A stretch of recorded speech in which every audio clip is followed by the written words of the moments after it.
BJP শাসিত রাজ্যে ফের গায়ে আগুন নাবালিকার। প্রশ্নের মুখে নারী নিরাপত্তা। মাত্র এক মাসে অগ্নিদগ্ধ হয়ে মৃত্যু 3 জনের। ফের বিজেপি শাসিত ওড়িশায় গায়ে আগুন দিয়ে আত্মঘাতী নাবালিকা। সোমবার ভয়াবহ এই ঘটনা ঘটেছে বারগড় জেলার পিরিংমল গ্রামে। অষ্টম শ্রেণীর ছাত্রী 13 বছরের ওই নাবালিকার শারীরিক অবস্থা অত্যন্ত গুরুতর বলে জানা গিয়েছে। চলতি মাসে এই নিয়ে চতুর্থবার একই ঘটনা ঘটল ওড়িশায়। স্বাভাবিকভাবেই পরপর এহেন মর্মান্তিক ঘটনায় প্রশ্নের মুখে নারী নিরাপত্তা।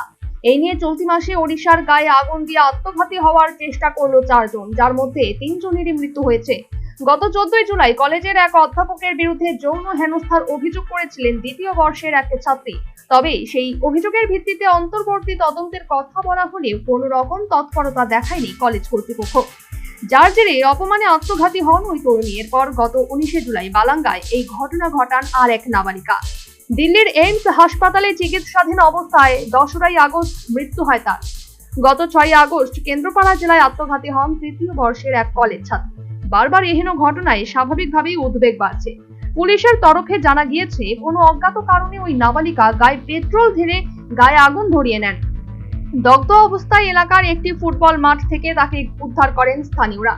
সেখান থেকে দ্রুত পাঠানো হয় বারগড় জেলার সদর হাসপাতালে।